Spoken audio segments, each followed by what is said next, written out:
Buenos días, disculpen. Mucha información ahí en el gabinete de seguridad, por eso nos tardamos un poquito. Bueno, el día de hoy vamos a presentar varios temas. El primero con Iván Escalante en el quién es quién en los precios, la información de Profeco.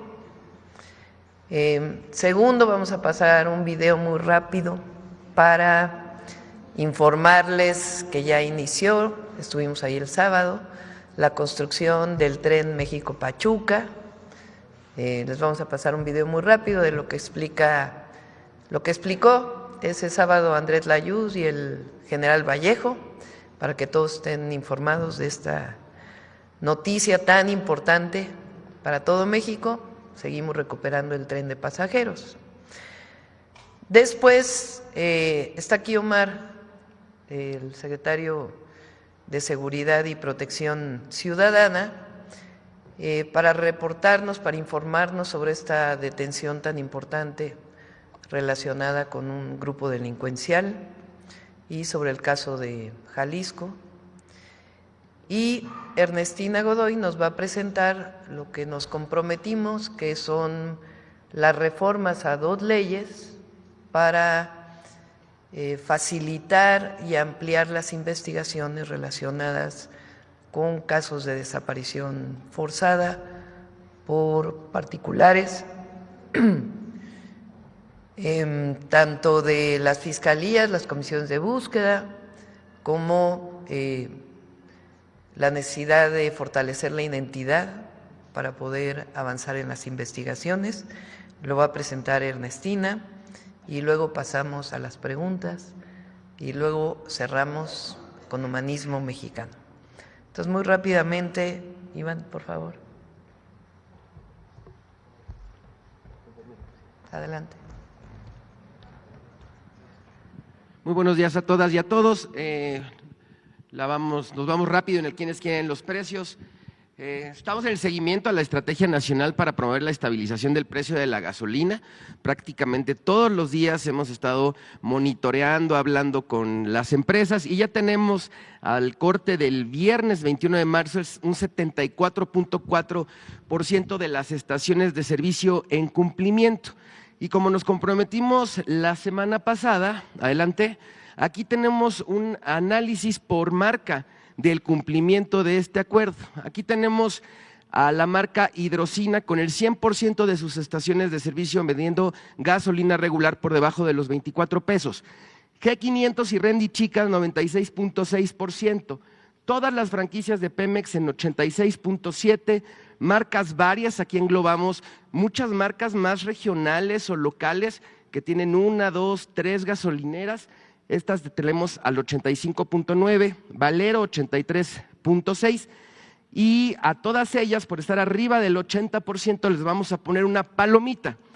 Tenemos 3 marcas que todavía no están cumpliendo con este acuerdo y son marcas que lo firmaron. Si aquí encuentran otras marcas, quiere decir que no estuvieron adheridos a nuestra estrategia. Pero tenemos a Corpogas con el 71.7%, Petroseven con el 37.7% y Oxogas con el 31%. Con estas 2 hablamos durante el fin de semana.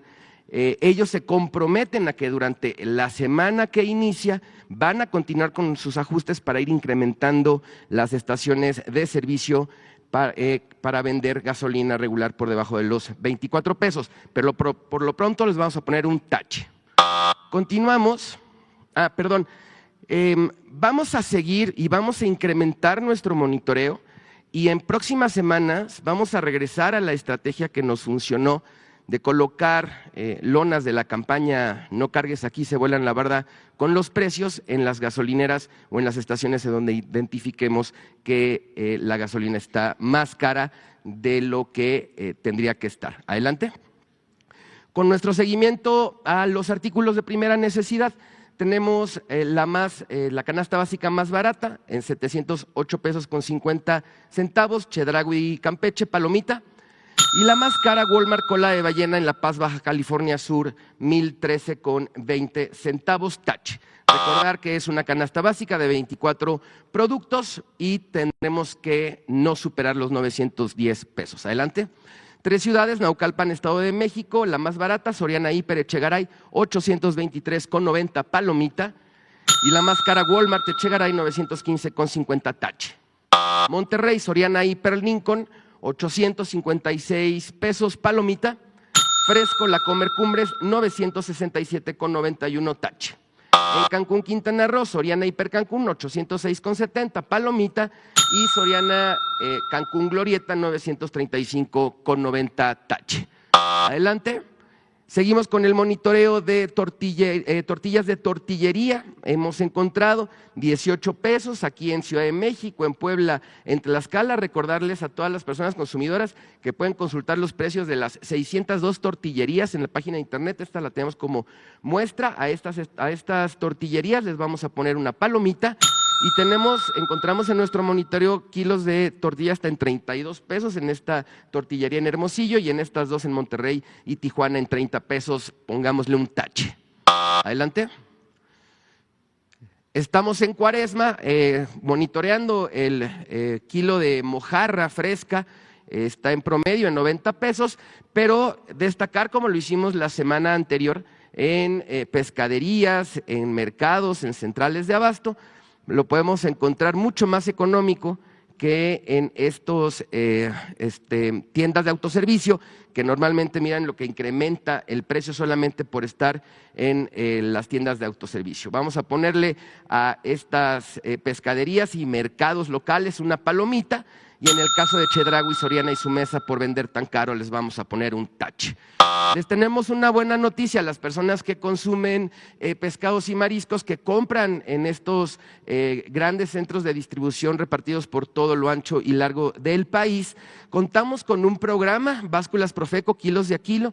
Estamos en 38 mercados y centrales de abasto. Pueden consultar en las redes sociales el calendario. Tenemos unas básculas que están calibradas, entonces si ustedes van a uno de estos centros, compran sus productos, sus pescados, sus mariscos, pueden ir a la báscula de Profeco a pesarlo y corroborar si está bien pesado. En caso de que no esté bien pesado, tenemos compañeros de la Procuraduría que los acompañan a los establecimientos en donde adquirieron sus productos para poder hacer una conciliación y que les den los productos bien pesados. Adelante. Finalizamos con los consejos Profeco de la semana. 1, cada día son más las estaciones que se suman a la estrategia nacional para promover la estabilización del precio de la gasolina. Ubícalas y carga ahí. 2, consulta nuestro monitoreo de productos de primera necesidad y localiza el supermercado más barato. Puedes ahorrar hasta 304 pesos. 3, el kilo de mojarra cuesta en promedio 94 pesos, pero en pescaderías y centrales de abasto puedes encontrarlos de 58. Y 4, si al comprar mariscos o pescado tienes dudas si es o no la cantidad que pagaste, acércate a las básculas que estarán en algunos mercados y centrales de abasto, consulta las ubicaciones en nuestras redes sociales. Aquí nuestra página de internet y los números del consumidor. Muy buenos días, muchas gracias, presidenta. Bueno, vamos con Omar. Ah, no, perdón, el video del Tren México-Pachuca. Hicimos un equipo interdisciplinario entre la Secretaría de Infraestructura, Comunicaciones y Transportes, la Defensa, la de SEDATU, Semarnat, Bienestar, Conagua, INA, INPI, gobiernos estatales, municipales, y esto es lo que nos ha permitido llegar al día de hoy, en donde ya estamos iniciando obras en el Tren México-Pachuca. La velocidad máxima de operación del tren, que irá desde Buenavista en la Ciudad de México, pasando por el Aeropuerto Internacional Felipe Ángeles, y hasta Pachuca, es de 120 kilómetros por hora. El tiempo de recorrido será desde la Ciudad de México de 1 hora y 15 minutos y desde el AIFA 38 minutos hasta Pachuca.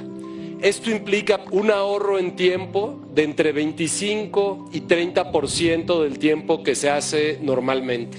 La conectividad que tendrá este servicio no solo está pensada en el tren mismo, sino en el transporte público disponible en distintos lugares. Por ejemplo, el tren suburbano Buenavista-Cuautitlán, la terminal Buenavista, que tiene estación de metro, 2 de Metrobús, Ecobici, y por supuesto el Tuzobús en Pachuca. La población beneficiada es 1.2 millones de habitantes y la demanda estimada es de 83.112 personas en el recorrido Buenavista-Pachuca. Tenemos la misión ordenada por la Presidenta de la República de acabar este proyecto en 1 año y medio. También construimos 12 puentes sobre cauces federales de agua, 56 obras de drenaje transversal, 14 pasos superiores o puentes para vehículos, 7 edificaciones de estaciones y paraderos, y el tren será siempre eléctrico, ecológico, no contaminante y silencioso. Hemos trabajado en los estudios ambientales de la mano de la Semarnat, de Conagua, y el 22 de enero de este año ingresamos el manifiesto de impacto ambiental para el resto de la vía. Por lo pronto, hicimos un vivero en Mineral de la Reforma donde hemos ya reubicado más de 1.460 plantas. Llevamos un 83% y también hemos rescatado y reubicado 225 elementos de fauna que los hemos transportado hacia nuevos hábitats. Podemos empezar cuando la Presidenta disponga. Somos un país único en el mundo, pero sobre todo por las y los mexicanos que son grandes trabajadores, que somos los que vamos a estar desarrollando este tren de pasajeros México-Pachuca. Pero tenemos otro orgullo, un gran orgullo, y es la Secretaría de la Defensa Nacional. Siempre está la Secretaría de la Defensa Nacional, el Ejército, para ayudar a todas y a todos los mexicanos.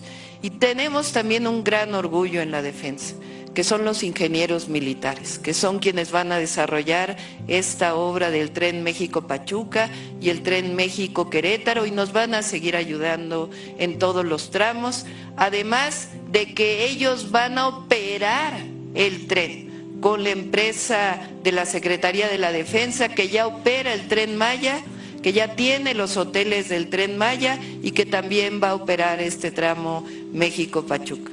Así que las mexicanas y los mexicanos tenemos el orgullo de tener a la Defensa Nacional. Muchas gracias, general.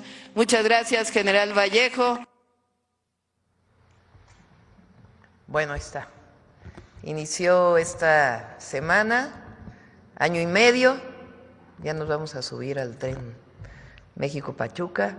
Este año esperamos junio o julio inaugurar el que llega al AIFA, que ya vamos a platicar de ese tren. Este va a tener un libramiento para poder librar el AIFA si es que uno va directo a Pachuca o si quiere pasar por el AIFA y seguir hasta Pachuca. Y el 1 de abril inicia México-Querétaro, ya la construcción. El México-Pachuca, Ciudad de México-Pachuca, va a tener 40,000 trabajadores de manera directa y por lo menos el triple de manera indirecta. Así que muy importante esta puesta en marcha. Bueno, ahora sí, Omar. Con su permiso, Presidenta. Muy buenos días. En representación del Gabinete de Seguridad y por instrucciones de la Presidenta Claudia Sheinbaum, informo lo siguiente. En el marco de la Estrategia Nacional de Seguridad, que contempla el fortalecimiento de las acciones de coordinación, inteligencia e investigación, el pasado 20 de marzo fue detenido en la Ciudad de México José Gregorio N., alias El Lastra o Comandante Lastra, líder de la célula delictiva responsable del reclutamiento de personas para Cártel Jalisco Nueva Generación. La detención la llevó a cabo personal del Ejército Mexicano, de la Guardia Nacional y personal de investigación de la Secretaría de Seguridad. Lo anterior fue resultado de trabajos de investigación de gabinete y campo, en seguimiento a las actividades delictivas que realizaban integrantes de esta organización criminal para mantener su presencia en varios puntos de la región. Mediante las investigaciones, se pudo identificar su estructura criminal y principales líderes operativos, entre ellos José Gregorio alias Lastra, quien es uno de los principales colaboradores de Gonzalo N., alias El Sapo, uno de los líderes regionales en Jalisco, Nayarit y Zacatecas para la organización criminal. De acuerdo con la información obtenida, esta persona, identificada como Comandante Lastra, era responsable del reclutamiento para el Cártel Jalisco Nueva Generación y tenía a su cargo el centro de adiestramiento ubicado en el Rancho Izaguirre, en el municipio de Teochitlán, Jalisco. Se le vincula con el reclutamiento de personas para la organización delictiva durante el periodo de mayo del 2024 a inicios de marzo del 2025. Se tiene conocimiento que José Gregorio N. contaba con un grupo de colaboradores dedicado al proceso de reclutamiento, el cual tenía las siguientes características. Utilizaba principalmente redes sociales para ofrecer oportunidades laborales falsas mediante engaños, además de usar grupos cerrados donde se mencionaban las actividades delictivas. Algunas de estas publicaciones referían ofertas de trabajo para la organización criminal y ofrecían un puesto como guardias de seguridad con un pago de 4,000 a 12,000 pesos semanales. Los interesados eran citados en distintas centrales de autobuses, desde donde eran trasladados al centro de adiestramiento en el Rancho Izaguirre. Ya en el rancho, el adoctrinamiento consistía en el manejo de armas de fuego y acondicionamiento físico. Los reclutas, al llegar al lugar, dejaban sus pertenencias y eran uniformados con ropa y botas tácticas. También les retiraban sus celulares. El entrenamiento tenía aproximadamente un mes de duración, tiempo en el que permanecían incomunicados. Dependiendo de las aptitudes, a los reclutas se les otorgaba un puesto dentro de la organización y asimismo eran asignados a distintas entidades para incrementar el estado de fuerza de la organización delictiva. De acuerdo con el testimonio del detenido, llegaron a privar de la vida a personas que se resistían a recibir el adiestramiento o bien intentaban escapar del lugar, así como golpearlos y someterlos a algún tipo de tortura. Los trabajos de inteligencia permitieron conocer que José Gregorio también es identificado como el autor intelectual de la privación ilegal de la libertad de 2 estudiantes universitarios en junio del 2024. Asimismo, se tiene conocimiento que el 10 de marzo del presente año se reunió con Gonzalo N. en Puerto Vallarta, Jalisco, donde recibió la orden de terminar las actividades de adiestramiento. Posteriormente se ocultó en el municipio de Tala, Jalisco, para finalmente trasladarse a la Ciudad de México y tratar de ocultarse en la capital. De esta manera, se desplegó un operativo encabezado por la Secretaría de la Defensa Nacional en las inmediaciones del kilómetro 15 de la autopista México-Toluca, en la alcaldía Coajimalpa, donde fue detenido en compañía de Abril N., de 43 años. Cabe mencionar que, derivado de los trabajos de análisis y seguimiento, el área de investigación y patrullaje cibernético de la Secretaría de Seguridad y Protección Ciudadana realizó la búsqueda y análisis de perfiles en redes sociales relacionado con el reclutamiento de personas para su incorporación a actividades de la delincuencia organizada, lo que permitió dar de baja 39 páginas de reclutamiento en diferentes plataformas. Esta revisión a distintas plataformas continúa, así como la solicitud de baja de muchas páginas más. De septiembre del 2024 a la fecha, han sido detenidas 49 personas relacionadas con las actividades de reclutamiento, destacando entre ellas a José Gregorio N., líder de estas operaciones. Estas acciones representan un avance significativo en el esclarecimiento de los acontecimientos ocurridos en el Rancho Izaguirre, en Teuchitlán, Jalisco. Esta detención aportará elementos esenciales en las investigaciones que desarrolla la Fiscalía General de la República. El Gabinete de Seguridad continuará con las investigaciones y las acciones operativas para detener a los responsables de estos hechos y llevar a la justicia a las víctimas y familias que han sido afectadas por estos grupos criminales. Muchas gracias.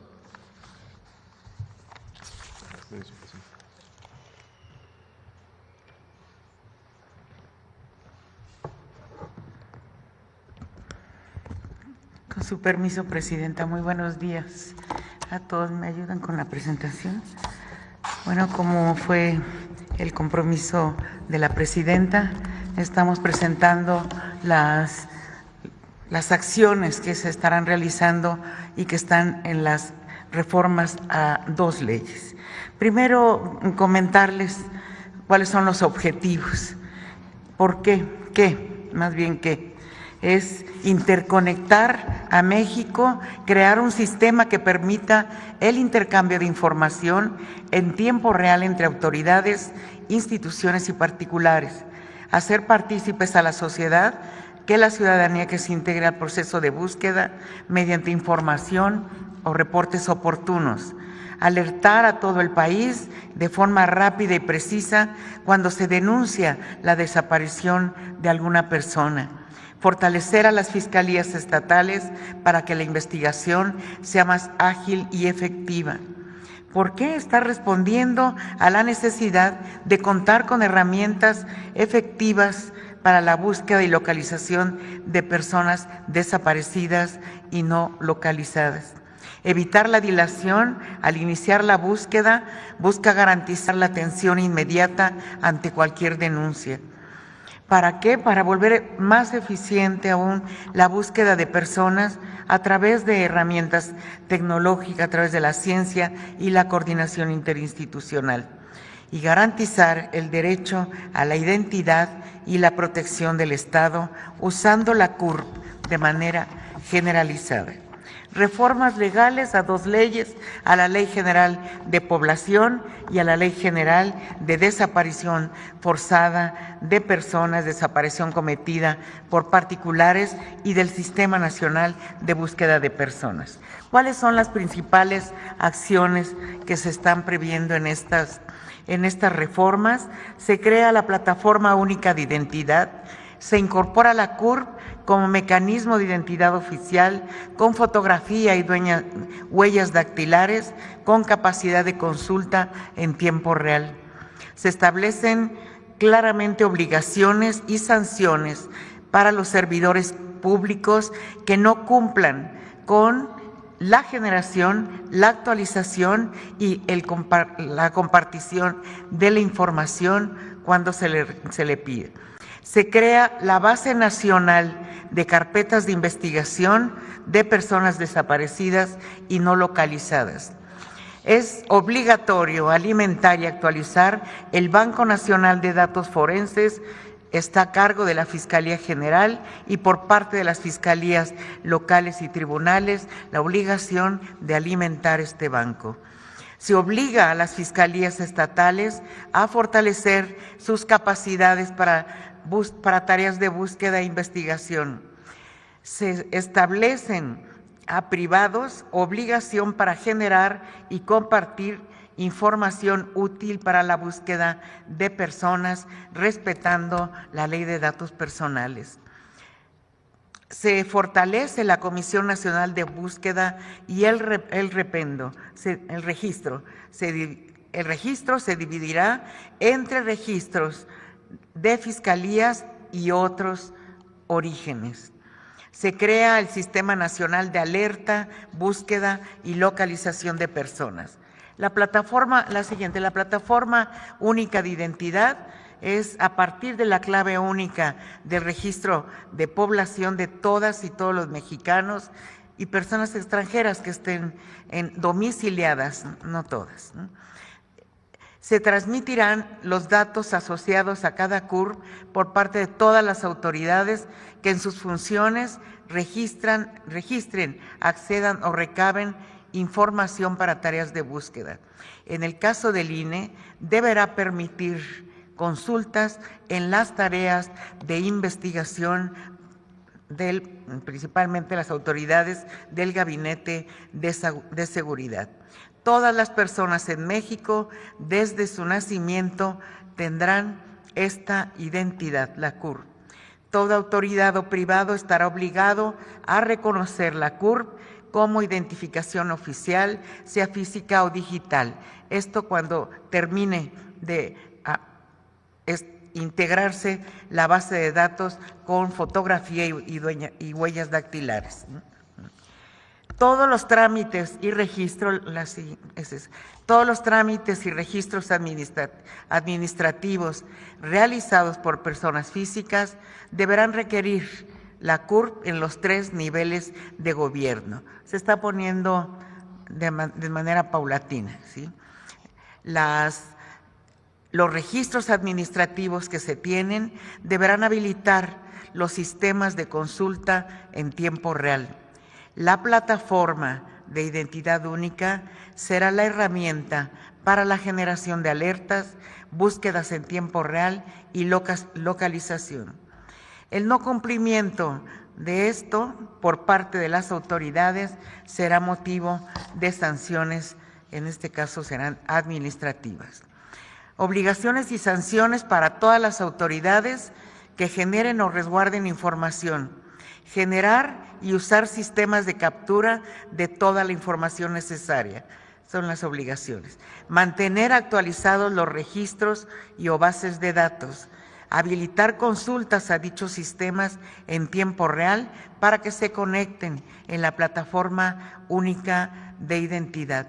Esto incluye a las fiscalías, todas las comisiones de búsquedas, INCIFO, CEMEFO, cementerios y crematorios, cualquier autoridad o institución que integren datos biométricos o identificativos de las personas. Las autoridades federales, estatales, municipales y los particulares que incumplan con esta obligación, también se prevén sanciones para ello. La Base Nacional de Carpetas de Investigación debe abrirse una carpeta de investigación de manera inmediata ante cualquier denuncia por desaparición sin dilación alguna, nada de 72 horas. Toda la información pertinente para la búsqueda de personas asociada a una carpeta deberá registrarse y permitir su consulta en la Base Nacional de Investigación por desaparición o no localización de personas. Esta deberá generar alertas en tiempo real para todas las fiscalías y autoridades vinculadas a la búsqueda. La publicación de las cifras de carpetas de investigación sobre las desapariciones y de las fiscalías estatales y la general serán realizadas cada mes por medio del sistema de seguridad pública. La Base Nacional de Carpetas estará integrada en los 180 días máximo una vez entrada en vigor esta reforma. El Banco Nacional de Datos Forenses que ha venido desarrollando la Fiscalía General, se están incorporando obligaciones para que las fiscalías estatales proporcionen información y vincular sus bases en tiempo real, deben conectarse obligatoriamente a el banco debe conectarse también a la plataforma única de identidad. Este banco tiene la integración de varios registros. Leo algunos: el registro antemortem y postmortem, la alerta AMBER y otros registros.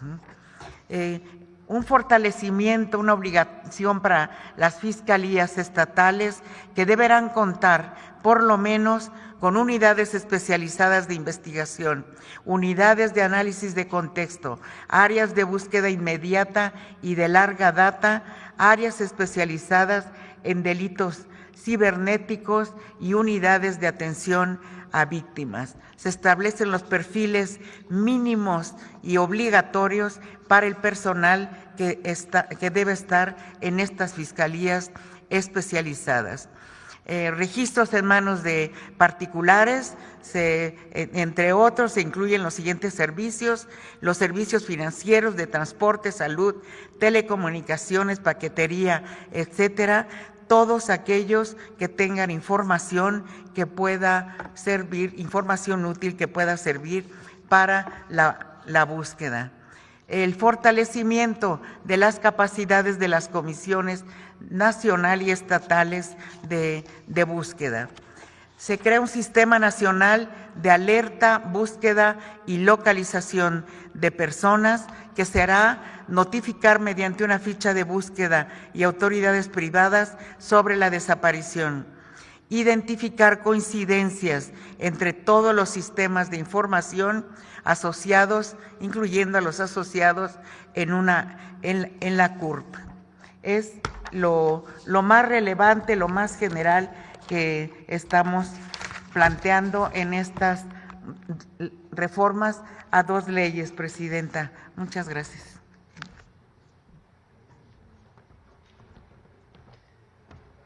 Bueno, ahora sí vamos a las preguntas. ¿Por dónde empezamos? A ver aquí.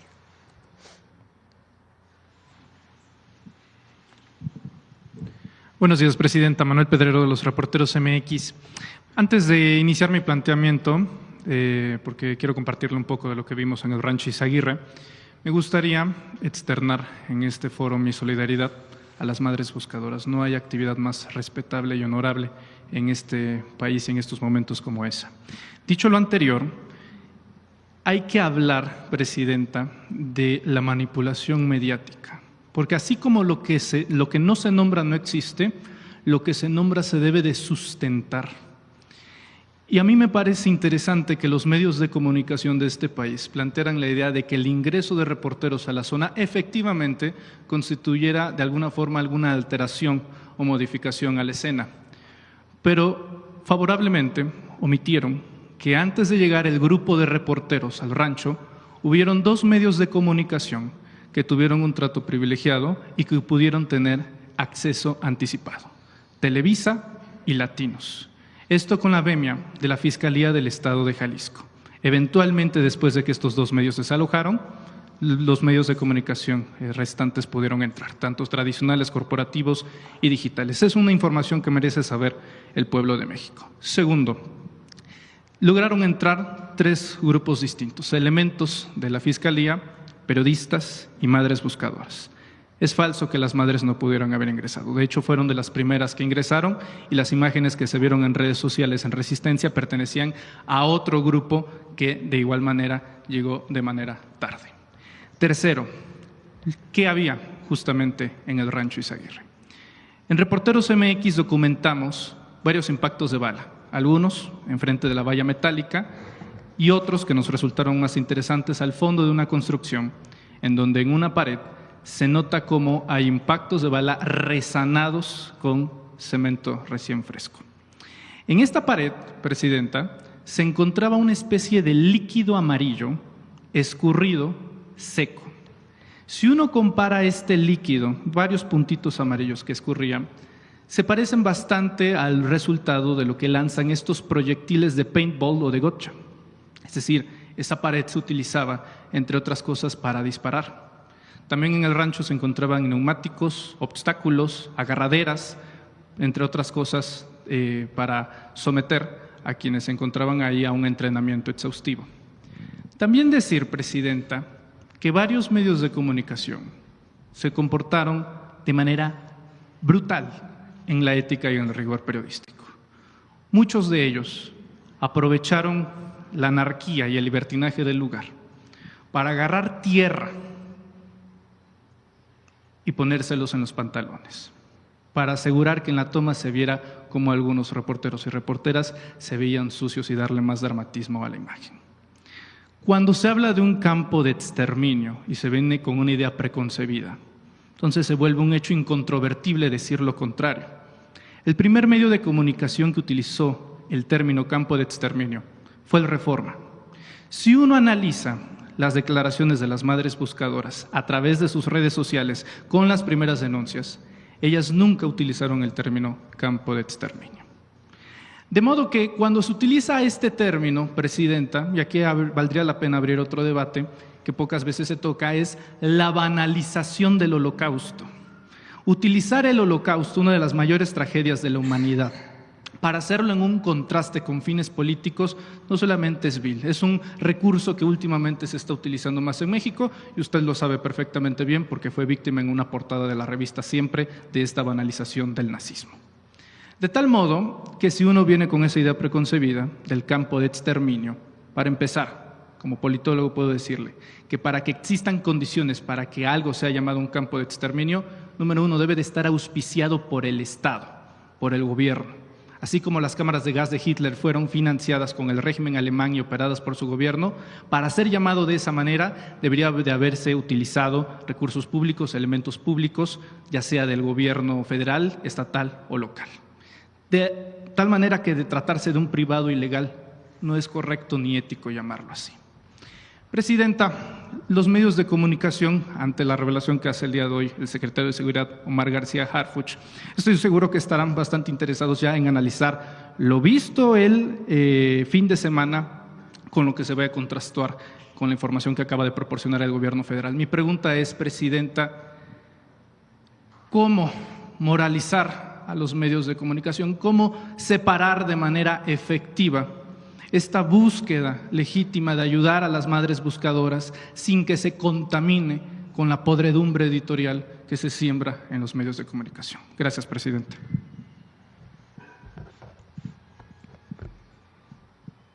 La verdad.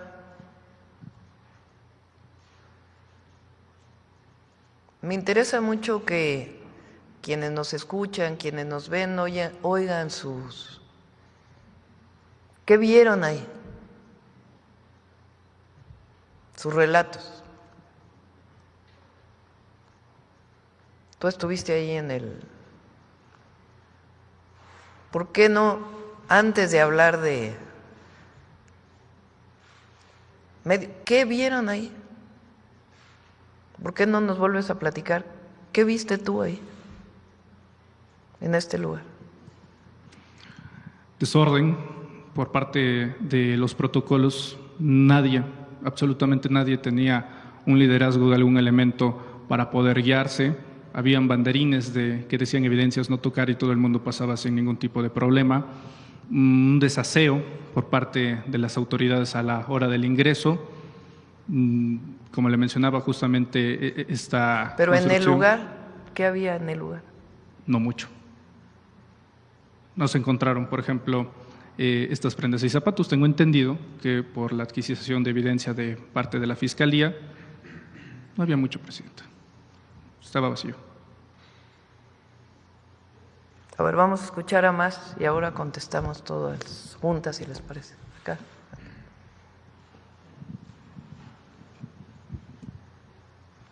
Buenos días, presidenta. Hans Salazar, de Notición en Redes.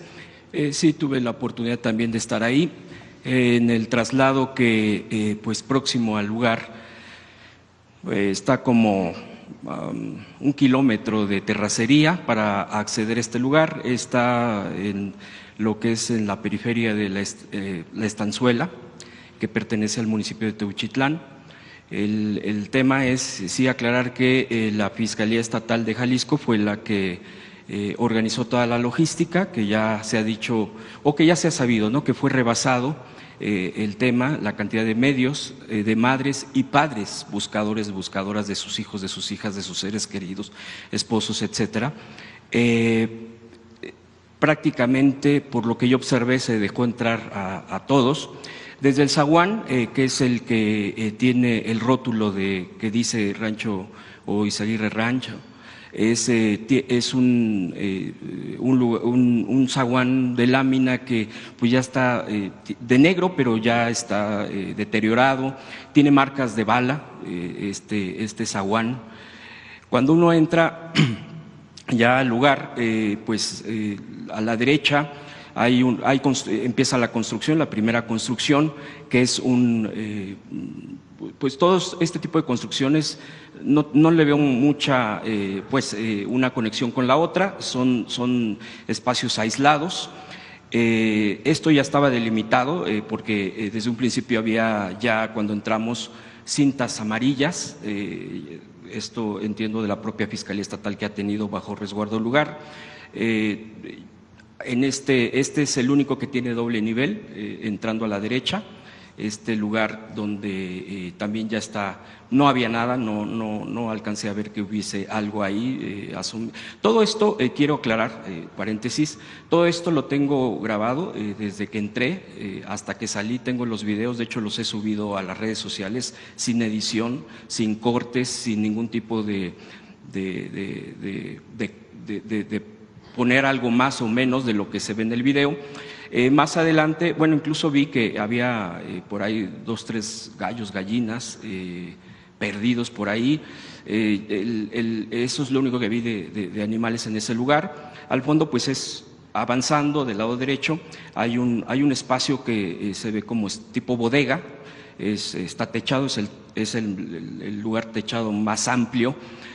Había cintas también ahí, entiendo yo, para no acceder, pero ya había una cantidad importante de medios y de madres y padres buscadoras, aproximadamente unos 40, 50, qué sé yo, más o menos.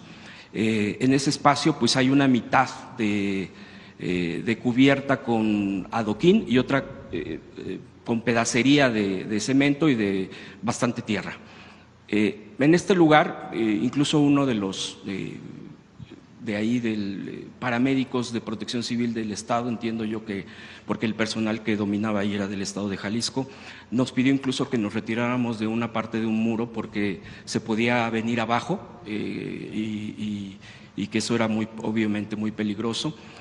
Las estructuras que hay ahí son las estructuras tubulares, son estructuras que se ve que es para hacer ejercicios, son tubos que están conectados con el techo.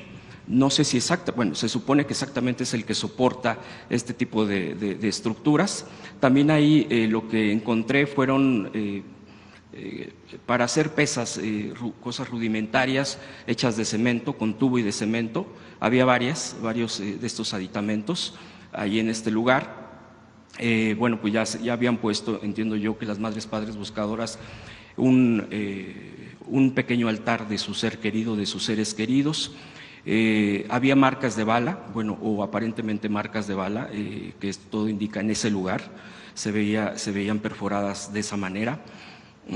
Había un padre que también me llamó la atención, que estaba rascando el lugar con pedazos de tierra con sus manos, donde encontró, por ejemplo, una mochila, encontró unos calcetines, hasta ahí. Él pedía que, como las madres y padres, que por favor se hiciera el trabajo, que estos meses se había abandonado el lugar, haciendo los reclamos propios y diciendo que por favor que esto se debe de corregir porque se debió de haber dado prioridad a la búsqueda desde hace meses que se tuvo ese lugar bajo resguardo.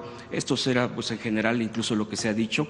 La mayoría pues de las madres y padres esperaban, por lo que ellos exigían mucho, era encontrar las evidencias que ya hace días se habían mostrado en videos por parte de las madres buscadoras que habían entrado primero, que habían sacado o que habían incluso clasificado, subido videos, fotos de los objetos que había ahí entre zapatos, tenis, etcétera. La expectativa de la gente misma, eso mismo nos lo decían, era yo quería encontrar eso para saber si ese zapato, si ese tenis, si esa prenda era de mi ser querido. Eso es lo que también hizo enojar muchísimo a quienes estaban ahí, no los pedían, no los decían. Les parecía algo que les era muy importante, por supuesto, para saber si había un rastro de sus seres queridos. Pedían que incluso ahí mismo se levantara el lugar. Ya en una esquina hay herramientas de búsqueda, desconozco de quién, nadie nos dijo de quién eran, si eran de los madres padres que ya habían ingresado desde el principio o de la propia Fiscalía. Seguimos en ese lugar, más observaciones de tipo de entrenamiento. Había también de estos objetos, hasta había cosas muy personales como un desodorante, papel de baño, todo eso que estaba en el piso y que el padre estaba sacando. Cuando salí a la derecha, a mi derecha, caminando, había una estructura similar a la de una bodega, pero sin techar, vacía por completo. Hay tinacos, tipo, no sé si tengan agua, si ya no tengan, ahí están puestos como pues, abandonados de tiempo atrás, no solamente de meses, sino no tienen ni techo, no tienen mayor estructura más que eso. Avanzando del lado izquierdo, en esa misma dirección, están los 3 baños, hay 3 o 4 baños. Yo vi 3 baños y junto hay un lavadero que entiendo, bueno, pues es precisamente para ese tipo de actividad propia, de este tipo de servicio. Al fondo ya se puede caminar uno y empieza la terracería. La terracería, bueno, igual ahí ya hay cintas, ahí sí no se rebasaron por lo menos no que yo haya visto que hayan rebasado alguien que haya rebasado esa cinta, en donde ya se cubría en muchos de estos áreas con banderines, banderines, donde en estos banderines alcancé a leer que decía evidencia, no tocar, es evidencia. Hay diferentes tipos de banderines, yo vi verde, amarillo y rojo. Es una clasificación completa. Hay hoyos hechos, no sé por quién, pero si por las madres o por la Fiscalía, hay diferentes tamaños de hoyos en todo ese tramo caminando, tanto del lado derecho como del lado izquierdo. Hay hoyos. Hay una parte que me llamó la atención, que es un cuadrado bastante amplio, no sé, de 2 por 2, 2,5 por 2,5, donde me llamó la atención porque está bien delimitado, pero se ve que lo taparon. No sé si antes ahí ya se había abierto o no. Hay comentarios que dicen que sí estaba abierto, así lo encontramos tapado. Siguiendo caminando, del lado izquierdo está precisamente estas áreas de entrenamiento, bueno, de que se ve que hubo entrenamiento ahí, de troncos en el piso, estructuras para entrenar aparentemente pecho-tierra de quienes estuvieron ahí, alambres, todo esto para este tipo de entrenamiento, de ejercicio. Más adelante están a unos metros las llantas blancas, que son igual, se ve que es parte de una ruta de entrenamiento, y más adelante hay una estructura tubular que, bueno, como a la distancia estábamos viendo o estaba yo viendo, se veía que podía ser un tipo pasamano como o tubos para poder entrenar como tipo pasamanos como hay en los parques. Pues esa es la estructura que yo alcancé a ver, probablemente sea eso, eso es del lado izquierdo. Más adelante hay una estructura tipo estanque, un estanque con un islote, digámoslo así, una palmera. Hay palmeras del lado izquierdo y del lado derecho, 4 o 5, y en ese digamos, islote, en ese estanque, estructura de piedra, está vacío. Eso es lo que aparenta que es un estanque, o fue un estanque, o querían que fuera un estanque. Adelante del lado derecho, pues ya estaba unos cuartos. El primero me llama la atención, que tiene barras en las orillas, bueno, estructuras como de una cocina o de algo similar. Está en las orillas, hay cemento, como en una cocina donde se ponen trastes y todo esto. No tenía nada, estaba completamente vacío, y obviamente es a la distancia que podíamos estar, no podíamos asomarnos más que en esa cinta que he mencionado. Adelante había dos o tres cuartos más, igual todo esto con cinta, solamente se podía mirar a lo lejos, no se veían mayores objetos, quizá alguno tirado, alguna cubeta o algo así. Siguiendo el camino, porque es un terreno rectangular, al fondo, pues sigue habiendo banderitas del lado derecho, del lado izquierdo, del lado derecho y del lado izquierdo, bastantes determinadas, digamos, regadas, ¿no? En este tipo de posiciones de no tocar, no pisar ahí. Pero pues esto mismo que estoy comentando de la cinta, te dirigía casi hasta el fondo, no tocando pared, pero sí hasta el fondo. Y del lado derecho, en la esquina, hay una estructura delimitada con media barda. Media barda, un cuadrado donde hay tubos y láminas. También es lo que alcancé a ver. Algunos decían que era como tipo chiqueros o algo así, como para tener animales ahí. Eso es todo lo que se veía. Ya de regreso, bueno, pues vuelvo a repetir, las banderitas era lo que más llamaba la atención, la delimitación, algunos hoyos. Había algunos hoyos más grandes, donde a su lado estaban los montículos de tierra. No se ve obviamente si fueron, digo, eso ya sería más detallado, en qué momento se abrieron. No se veía en el montículo, por lo menos a la distancia que uno ve, algo ahí. Yo llegué a escuchar el comentario de una conductora o una reportera de televisión que dijo, y ahí es donde supuestamente había la cremación, pero ya fue sacado de ahí. Y bueno, me llamó la atención porque yo volví a ver si había algún rastro de este tipo de cosas que se estaba señalando, y no, de hecho yo no vi nada. Realmente era la tierra, repito, un hoyo más grande, el montículo al lado y ya. Avanzando, pues igual del lado derecho, nuevamente uno se encuentra en los baños. Está un área más grande donde está el piso de cemento y al otro extremo, ya para concluir, hay otro espacio que se ve que también era cocina. Ahí sí hay un refrigerador. Yo vi un refrigerador, vi tinas, cubeta y una estructura propia como para una cocina.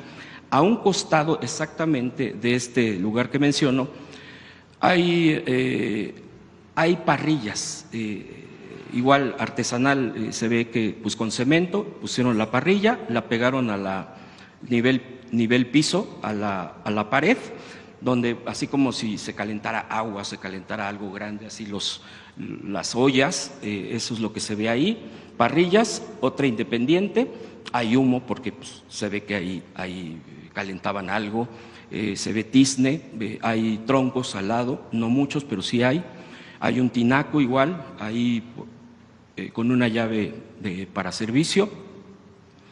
En general eso es lo que vi y pues ya esa es la descripción del lugar que yo encontré. No sé si me permite agregar algo más, sí, Presidenta, no. respecto a esto.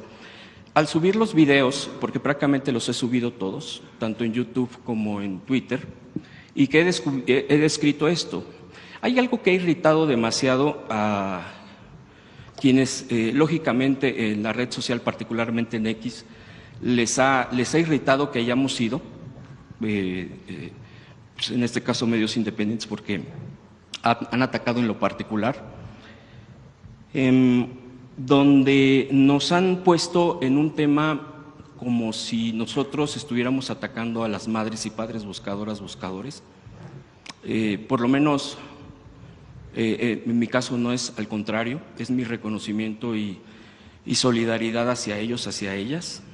Lo que sí de ahí es que sí había medios que trataban de exprimir hasta la última palabra de las madres y los padres en ese dolor que tienen.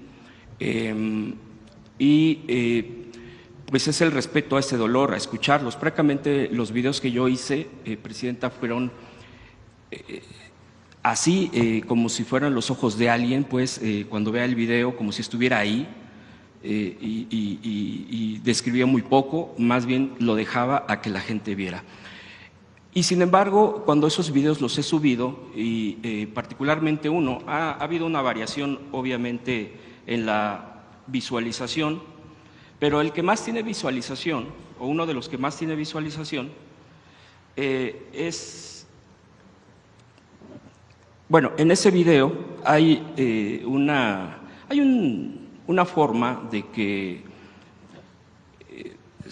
pueden cuentas, pero ahí no está claro qué tipo de cuentas, porque hay granjas, hay todo esto que ya sabemos en las redes sociales, donde me cuestionaron el video, donde, bueno, lo que les molesta en lo particular en esto, le puse, yo no vi y no encontré ningún indicio de crematorios. Y le pongo, esto es lo que yo vi, y aquí está el video.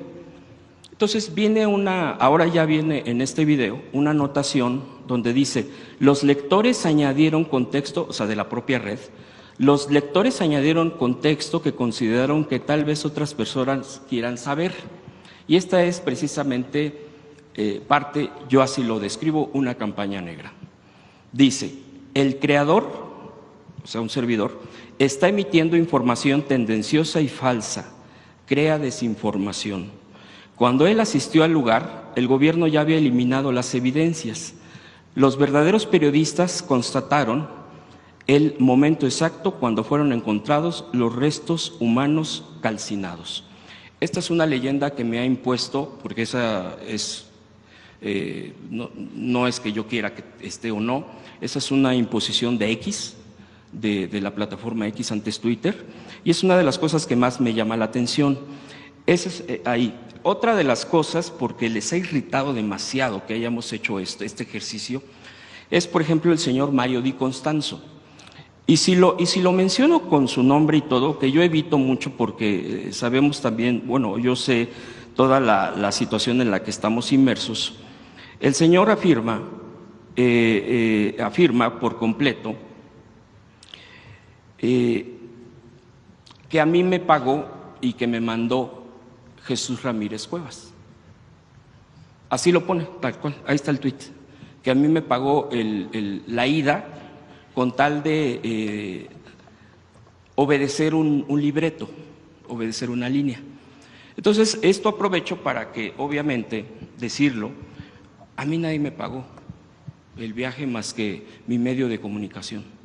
Obviamente están las pruebas para ello, solamente quiero aclararlo, yo fui por mi propia cuenta, yo llamé a la Fiscalía para poder registrarme, yo llegué al lugar por mi propio pie y eso yo quisiera aclararlo. Ahora bien, también aquí hay que mencionar y quiero, híjoles, otra de las cosas que también evito mucho caer en este tipo de cosas, de aclarar hasta dar los nombres, pero uno de los que ataca directamente y que pone mi nombre es el señor Raimundo Riva Palacio, que es obviamente, y se ha demostrado, es un propagador de mentiras y de ataques y de basura en el periodismo. Y lo digo tal cual porque están las pruebas, siempre ha sido desmentido de lo que miente. Y en El Financiero, que es el periódico, la plataforma donde él escribe, dice lo siguiente: Ramírez Cuevas envió a varios de sus influencers a sueldo al rancho para reforzar su plan.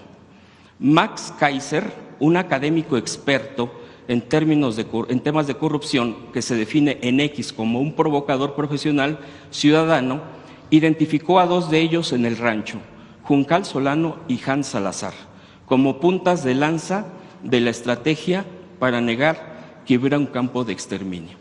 Tal cual. Esto lo publicó, entiendo, el día de hoy el señor Riva Palacio, obviamente miente, como ya está acostumbrado él a mentir.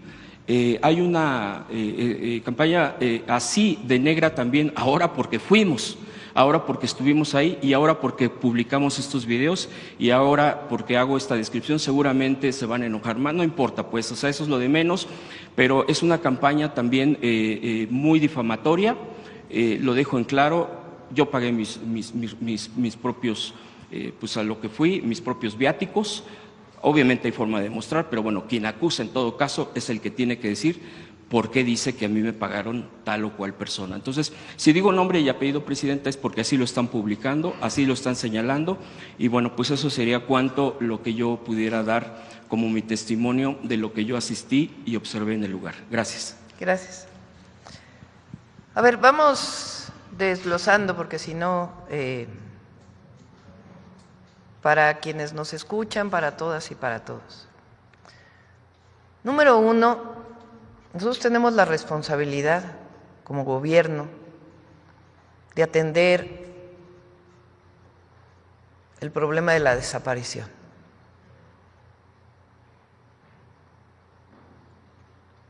Y la estamos atendiendo y la vamos a seguir atendiendo.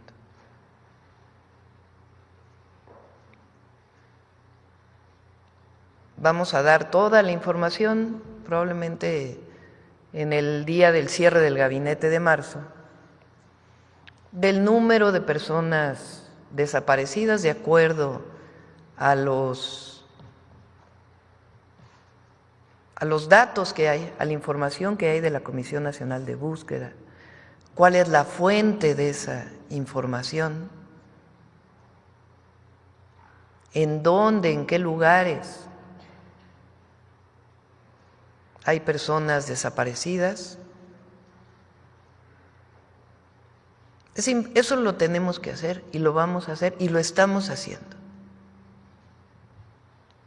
Y la Secretaría de Gobernación, la Comisión de Búsqueda, atender a los colectivos, a las familiares de personas desaparecidas. Ese es un tema que no puede trasladarse con otros. Número uno.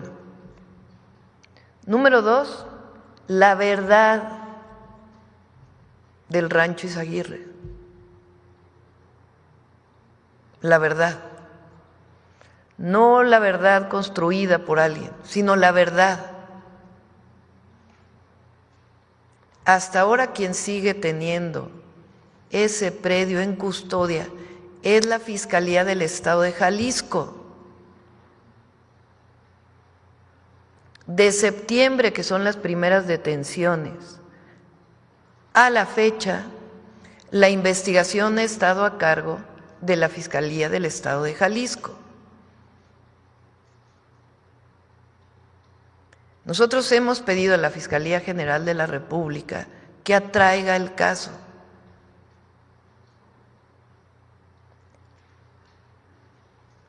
Y es necesario para traer el caso ya,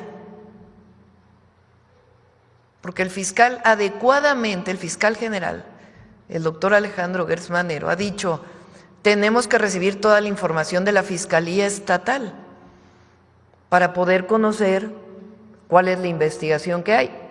Hasta ahora, lo dijo el miércoles pasado, pues hay muchos problemas con esa investigación, pero se necesita que la Fiscalía General tome el predio y haga las investigaciones. Más allá de cómo se ha vulnerado el lugar, pues tiene que iniciar un proceso de investigación en el predio. Si hay ahí restos humanos o no, no lo tiene que decir la Fiscalía. Si los testimonios que salieron en uno de los medios de los grupos criminales, en Milenio particularmente, ¿son verdad o no? Pero la Fiscalía General tiene ya, así como se lo haya entregado a la Fiscalía Estatal, que iniciar el proceso de investigación. Y entiendo que la Fiscalía General de la República está en esto. Que todos los mexicanos y mexicanas, madres, padres, familiares de personas desaparecidas, el gobierno de la República, todos tenemos que tener la certeza de ese lugar. Y tiene que salir la verdad. Porque no solo es un asunto de quien usa todo esto para fabricar verdades, sino que el pueblo de México tiene que saber la verdad de qué hay en ese rancho hasta ahora, aun cuando haya habido, y se le tiene que entregar todas las evidencias a la Fiscalía General de la República por parte de la Fiscalía Estatal para que haga sus investigaciones. ¿Qué sabemos hasta ahora? La Secretaría de Seguridad y Protección Ciudadana, lo que informó el día de hoy el secretario. Omar, a ver si puedes repetir lo que informaste hoy, que eso es lo que sabemos hasta ahora por la detención de una persona involucrada con este grupo delictivo. Pues lo que sabemos hasta ahora, Omar. Sí, sobre esta detención, repito lo que mencionamos hace unos minutos, el Gabinete de Seguridad tenía en seguimiento a esta persona desde el año pasado, lo teníamos ya identificado con distintos, como líder de la célula de reclutamiento. En algún momento en enero de este año se hizo una operación también con la Secretaría de la Defensa Nacional, donde se pusieron a disposición 37 personas que también habían sido reclutados. Se han identificado alrededor de 120 personas, muchas ya con nombre y apellido, algunas detenidas, otras personas que sabemos que siguen formando parte de la organización criminal. Pero la detención de esta persona, la participación de esta persona como líder en el reclutamiento para esta organización delictiva está confirmada. Y es una investigación sustentada, no es una investigación de un mes, repito, tiene desde el año pasado y tenemos absolutamente confirmada la participación de este sujeto y la participación de otros colaboradores, así como de la organización criminal en este caso. ¿Y sobre el predio que saben ustedes ahí del... Sobre el predio, sobre el rancho Izaguirre, también tenemos confirmado que era un centro de adiestramiento. Al momento, repito, no no tenemos ningún indicio, y sé que la Fiscalía General de la República continúa con la investigación, pero nosotros como Secretaría de Seguridad y las áreas de investigación e inteligencia del Gabinete de Seguridad, no hay un indicio que haya sido un campo de exterminio, como lo mencionaron, sino un centro de adiestramiento. Como lo mencionaron aquí, hay una pista ahí para entrenamiento, hay una serie de cosas, y teníamos confirmado que ese y otro punto que también fue asegurado eran lugares para adiestrar a sujetos que querían enlistar en la organización delictiva. Ahora, ¿hay ahí personas fallecidas? No sabemos. Nosotros no tenemos conocimiento de cuántas personas. Sí. Y le pregunto a Omar, sí, la pregunta es si hay restos humanos en el predio. Omar. La Fiscalía General de la República va a determinar exactamente si hay restos. Nosotros no lo tenemos confirmado, lo que sí es en la primera operación que hizo la Secretaría de la Defensa Nacional, junto con la Guardia Nacional, que había un cuerpo y donde se detuvieron a 10 personas. Entonces, gracias, Omar.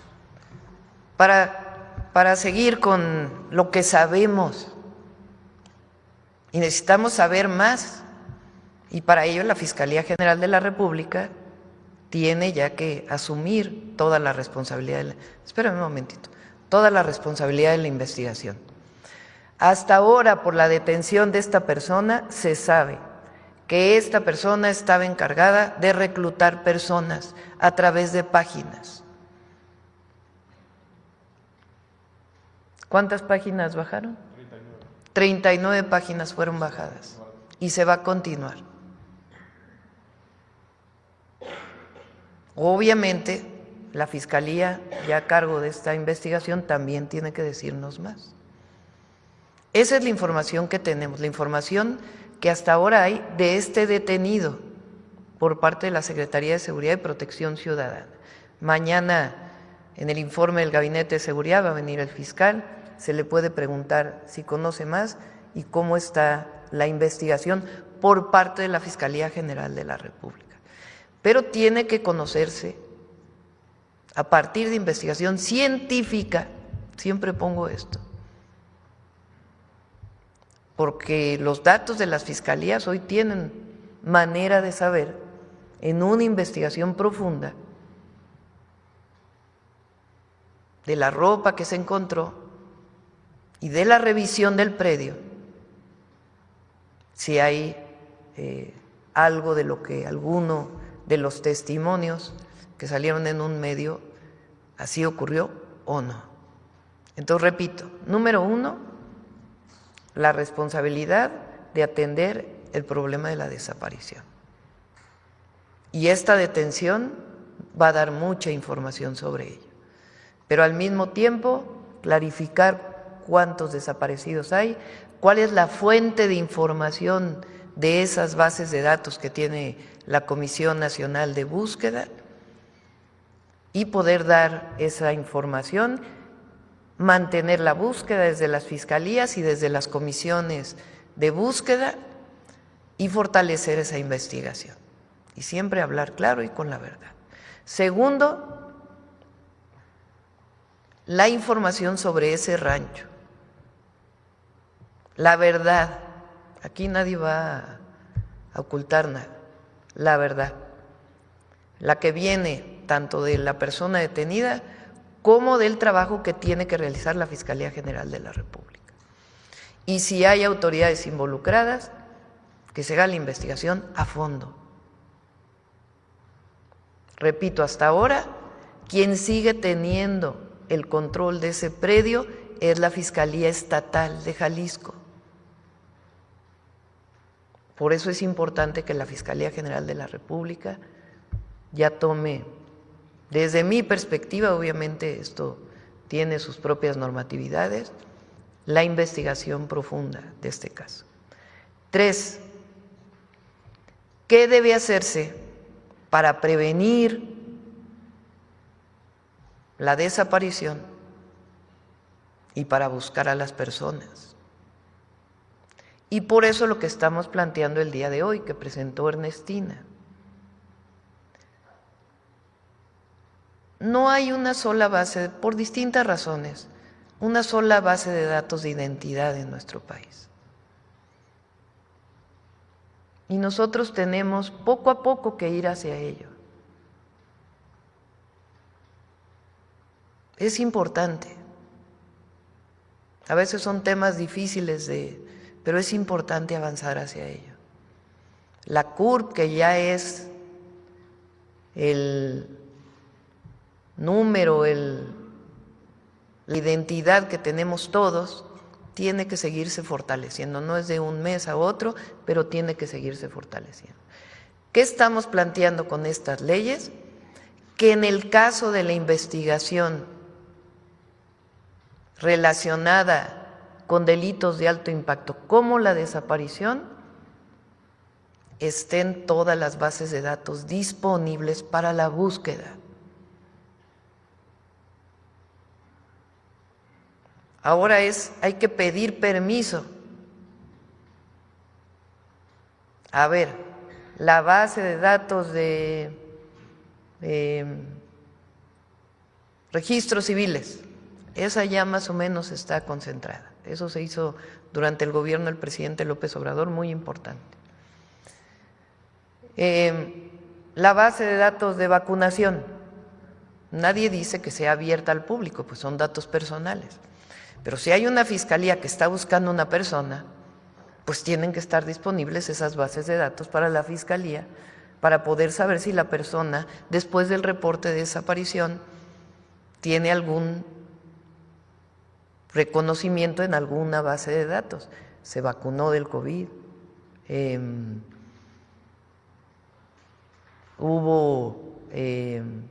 recibió un programa social, con cuidado de los datos personales, pero si se consulta para un caso de este tipo, es indispensable que esté disponible la información.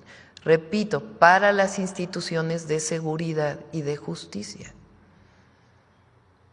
Porque no puede ser que una madre busque a un hijo desaparecido y que no tengamos una base de datos nacional donde poder saber si se encontró en un lugar, en otro,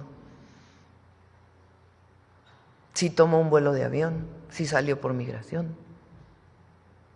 Todo eso tiene que estar disponible al instante, repito, para las instituciones de seguridad.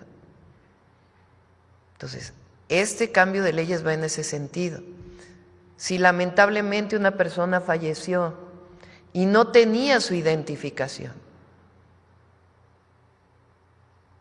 y va a un destino de una fosa común, pues esa información tiene que tenerse en una sola base de datos nacional de identidad. Hasta ahora sí existe en la ley, pero no existe tal cual como la base. Entonces estamos poniendo todo para que tengamos esas bases de datos de identidad que nos permitan atender este y otros fenómenos vinculados con la delincuencia. Entonces, por eso son estas leyes que tienen que ver, repito, con fortalecer la búsqueda. Y la otra, si una persona se reporta como desaparecida, alerta inmediata en todo el país. Eso no existe ahora. Si tomó un vuelo, si tomó un transporte foráneo, pues es indispensable, porque si no, no estamos atendiendo de fondo el problema. Ese es el tercero. Ya el cuarto, pues es la actuación de los medios, o de algunos medios. ¿Cómo actuaron en este caso? Porque también es importante decirlo.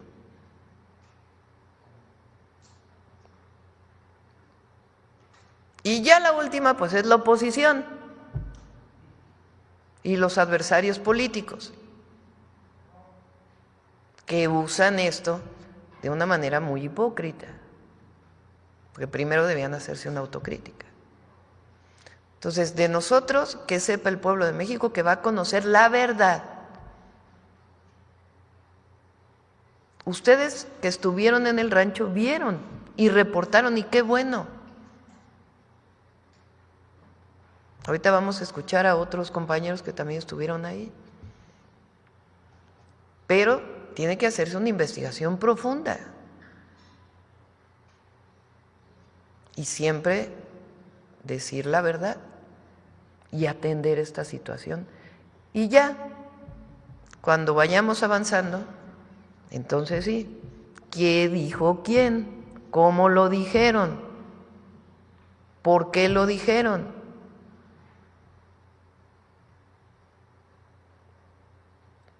Porque también es importante que se dé a conocer la actuación de algunos medios. Bueno, a ver, seguimos.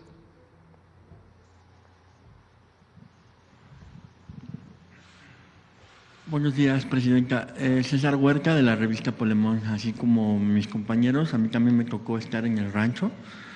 Comparto mucho la descripción que hizo Hans Salazar, porque al igual que él, pues yo justo vi también que no había estos como grandes hornos crematorios al estilo Auschwitz, que han llegado a decir y comparar pues de forma muy mentirosa lo que sucede en este lugar con esta gran estructura y este gran sistema, esta maquinaria que tuvieron los nazis pues en estos sitios donde había cámaras de gas, donde había hornos gigantes, donde entraban las personas y donde se les mataba incluso por cuestiones étnicas. Yo creo que eso hay que remarcarlo, que no había.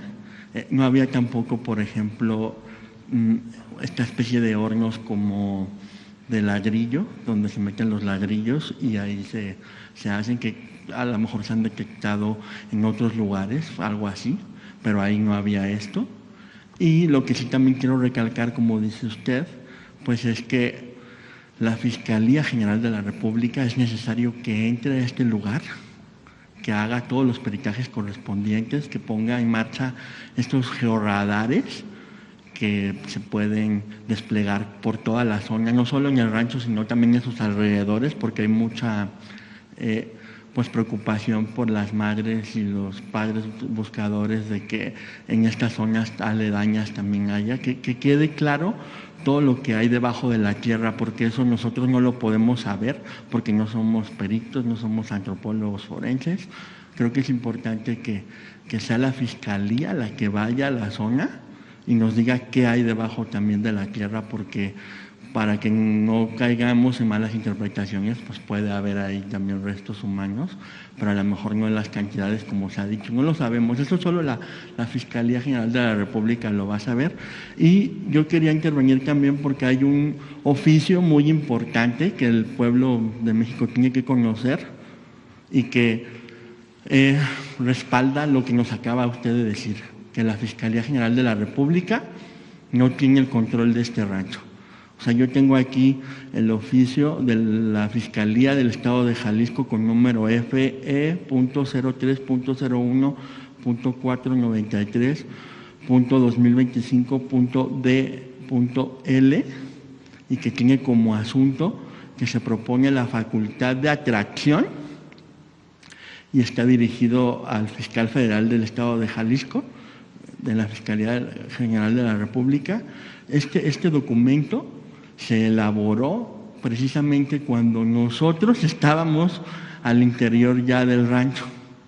O sea, cuando nosotros, si bien es cierto que hubo personal de la Fiscalía General de la República que nos llevó o nos acompañó en los camiones, en realidad los que tenían el control del rancho cuando entramos era la Fiscalía del Estado de Jalisco, y este documento que tenemos en la página de Polemón pues lo comprueba su dicho, de que incluso la hora en que se recibe, como pasa mucho en estos lugares, que hay como un sellito, dice que a la 1:25 se recibió, 13:25 horas se recibió el documento, por lo que, pues para que muchos periodistas de estos corporativos dejen de mentir, la Fiscalía General de la República, ni siquiera cuando nosotros entramos, tenía el control del predio.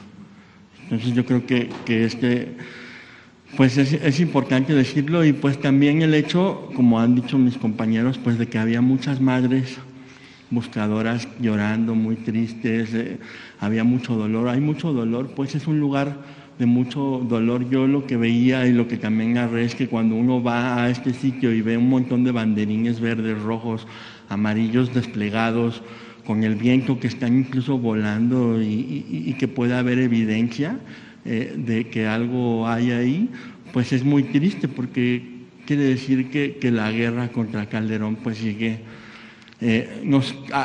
causando mucho dolor. Y yo creo que lo que ha dicho hoy pues es importante para poner un hasta aquí, poner un alto, y que también las madres buscadoras sepan que no están solas, porque también pues hay mucha carroñería y muchos medios quisieran que hubiese este enfrentamiento, porque ni siquiera las madres buscadoras en sus relatos, yo entrevisté a una, entrevisté también a un padre, y ni siquiera ellos tienen un enfrentamiento con su gobierno ni con usted. O sea, estaban más indignados por el hecho de que la Fiscalía de Jalisco abrió el rancho y no hubo ni una sola persona, no estuvo ni siquiera el fiscal de Jalisco para decirle a las madres buscadoras y a los medios que era lo que estábamos viendo ahí. Hasta parece que hay un dolo y algo con ese afán o en ese sentido para que se malinforme. Pues yo creo que por eso es muy importante que la Fiscalía General de la República entre y que nos diga qué hay abajo de la tierra, porque eso se tiene que saber, pero que la gente también sepa que no había estas grandes estructuras ni estos hornos como en Auschwitz. Esa sería mi acotación y pues aquí estamos. Muy bien. Vaya. Hay una alcaldesa, bueno, la alcaldesa de Tlaquepaque desde que llegó, Laura Imelda Pérez, que también tenía pues un recorrido anterior como legisladora, justo detectó que en la central camionera de Tlaquepaque, en Jalisco, pues era un lugar donde llegaban estos jóvenes que reclutaba el narcotráfico, y desde que llegó ella pues implementó operativos para detectar a jóvenes que pudieran haber sido enganchados, y ahora presentó una iniciativa en la Cámara de Diputados para justamente obligar a las centrales camioneras, no solo de Jalisco, sino del país, a que se les exija, por ejemplo, a todos los que viajan, el INE, para precisamente... Es justamente lo que estamos planteando en la ley. Ajá, que justo se sepa, porque ella lo que ha hecho junto con el gobernador Pablo Lemos es desplegar como operativos en esta central, e incluso ya han detectado jóvenes que precisamente iban a ser víctimas de este sistema de reclutamiento. Entonces, justo era para preguntarle a usted y a Ernestina Godoy si estaba también contemplado esto, Sí, ¿no? está contemplado, por eso se incluye a particulares, no solamente las instancias de gobierno, sino a particulares en esta alerta obligatoria de búsqueda. Y también por parte de la Guardia Nacional, del gabinete, se está fortaleciendo esta seguridad. Digamos, en esto que relatas, en efecto, es lo que se sabe hasta ahora y con lo que se ve en el predio, la información que hay de la persona detenida y la información que nos vaya a dar la Fiscalía General de la República. Y que esta situación, que no sabemos qué tanto se sigue dando, pero que vamos a afrontarla para la protección de todos los jóvenes y de todas las familias, de si hay un joven que de alguna manera cae en una cuenta pensando en que es un trabajo y resulta que no, pues por eso hay ya un área de la Policía Cibernética de Investigación que está bajando permanentemente todas estas páginas para evitar que esto pueda seguir ocurriendo. Adelante. Gracias. Presidenta, buen día. Ulises Soriano, del periódico La Razón. Yo también estuve presente en el rancho Izaguirre y pues lo que visualicé, además de que es un predio de alrededor de 1 hectárea y el 80% está cubierto de esta tierra, de esta maleza, pues identificar que estos muros que lo rodean pues no permiten el paso hacia el interior. Destacar que los galerones, estas casas, pues además de que hoy en día pues la viruela del tiempo ha invadido también el olor a encierro, a viejo, pues es parte de lo que se percibe en ese lugar. Avanzando y caminando, los padres fueron los que llevaron la voz cantante ante una autoridad como Fiscalía de Jalisco, que nos explicaran lo que ahí tenían indicios de lo que se llevaba a cabo, de lo que se había investigado. Y bueno, pues en nuestro recorrido no identificamos algún punto en el que hubiera habido algún fuego, en el que se hubiera detectado algún signo de calcinamiento, que hubiera algún horno, algún crematorio. No lo logramos identificar, pero como usted lo dice, como el fiscal, como el secretario Omar García Harfuch lo han dicho, hay que esperar a las indagatorias que se lleven a cabo en el rancho Izaguirre y que se tengan todas las investigaciones para determinar un reporte final de lo que pasó ahí. 2 preguntas, Presidenta.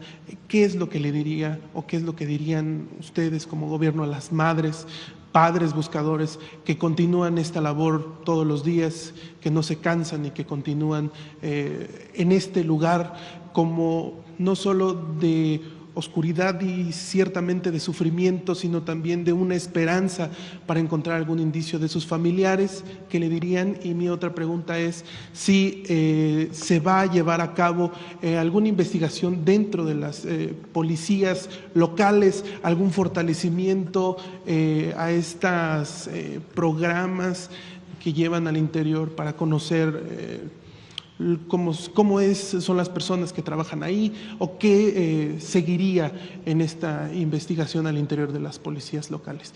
Muchas gracias, Presidenta. Sí, en efecto, hasta ahora lo que bien dice Omar, de la investigación que se tiene, se sabe que era un campo de adiestramiento, y ustedes lo vieron ahí. Si ahí hubo personas que perdieron la vida, eso lo tiene que decir la Fiscalía General de la República.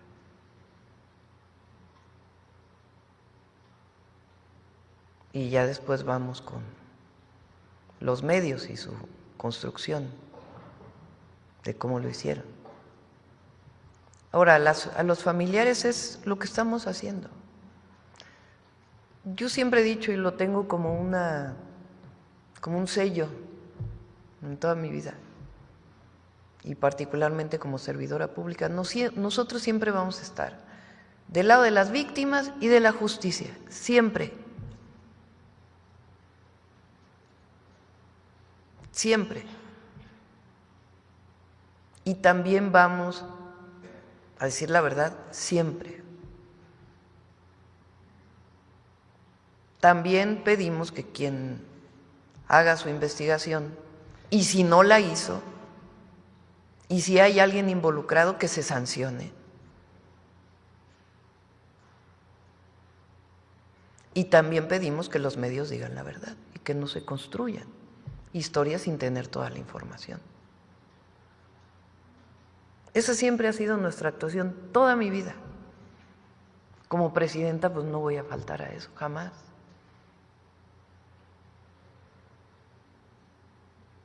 Entonces, esa es lo que vamos a seguir haciendo, siempre.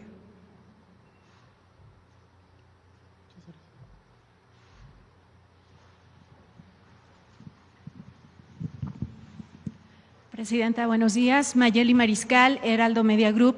Soy corresponsal en Jalisco, precisamente de Heraldo Media Group.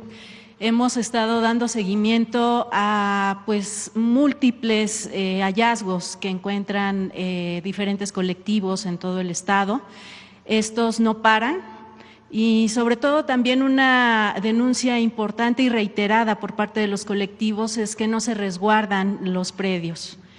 En esta visita, que pues efectivamente, como lo mencionaron, las familias hicieron un circo del dolor, un circo del horror, ya lo han reiterado mis colegas, en el sentido de que no había crematorios, al menos visibles. Sin embargo, también las familias lo que han estado insistiendo es que eran una especie de hoyos en donde pues se abrían, incineraban y cerraban.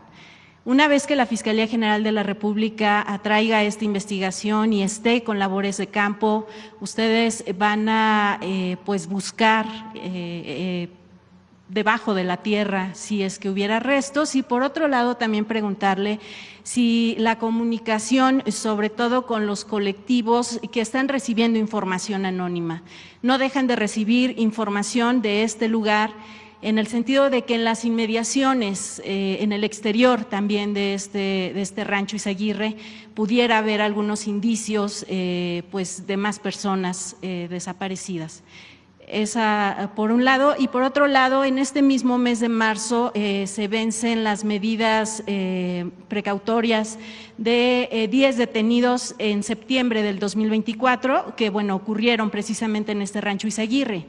Están en proceso todavía de integrar esta carpeta de investigación, pero al vencerse precisamente en este mes de marzo y una vez que atraiga la Fiscalía, supongo que también van a pues hacer que precisamente esas personas no salgan de prisión sin antes deslindar responsabilidades. Sí. Gracias. Ya está la Secretaría de Seguridad, pues la detención que se hizo es muy importante, muy relevante, y es parte de una investigación que ya se estaba haciendo, como otras que se van a presentar el día de mañana, muy importantes, incluso con otros estados de la República, no sobre temas de desaparición, pero sí sobre temas relevantes de violencia generada por grupos delictivos. Entonces nosotros estamos haciendo nuestro trabajo, tan es así que están disminuyendo los homicidios en el país, y vamos a hacer nuestro trabajo siempre, la Secretaría, la coordinación con la Fiscalía y todo lo que tengamos que hacer, y ahora esperamos que con un nuevo Poder Judicial también haya más justicia. Sobre el tema del rancho, y lo que queremos es justamente que inicie esta búsqueda ahí mismo en el rancho, porque no sabemos qué hizo la Fiscalía Estatal. Si participa la Comisión Nacional de Búsqueda o no, ya lo verán con la Fiscalía General de la República. Pero no puede quedarse las cosas así con la información que ha dado la Fiscalía Estatal. Por lo que dicen los familiares, o por lo que dice, que no sabemos qué tan cierto sea, lo que han salido en algunos medios. Por eso queremos que haya una búsqueda en el predio y en otros lugares, pero particularmente en el predio, científica, con todas las herramientas tecnológicas disponibles, para dar certeza a los familiares, para que se haga justicia, y también pues al pueblo de México, porque este es un tema que sí es de los familiares en primer lugar, pero también que tiene que clarificarse y tiene que conocerse toda la verdad. Y todo lo que estamos haciendo para prevenir y atender la búsqueda. Y repito, y ya lo de los medios también, pero no podemos, aunque esté vinculado, necesitamos separar los casos. Lo dije desde el primer día que estuve aquí. Una cosa es el tema de desaparición, otra cosa es lo que pasó en el rancho y otra cosa es la actuación de los medios y otra, la de los adversarios, que es vergonzosa. Pero vamos poniendo cada cosa en su lugar. Bueno, yo creo que vamos a cerrar con esto el día de hoy. Mañana es el Gabinete de Seguridad. Se van a presentar pues los datos preliminares de marzo, obviamente, preliminares. Se va a dar información de, como siempre, de detenciones por parte de Secretaría de Seguridad, de el gabinete en general, y viene también el fiscal. Y ahí también pues ustedes podrán preguntarle sobre este y otros casos la opinión del fiscal, que como bien he dicho, o como he dicho, hay coordinación, pero hay autonomía, porque así está establecido en la Constitución. Entonces no le decimos al fiscal que tiene un... Sí pedimos que se atraiga el caso y que se haga ya, que se tome el predio y que se haga la investigación profunda. Pero este es un tema también de la Fiscalía General de la República y de la información que le tiene que dar al pueblo de México y cómo se lleva esta investigación. Bueno, muchas gracias a todas y a todos. Buen día.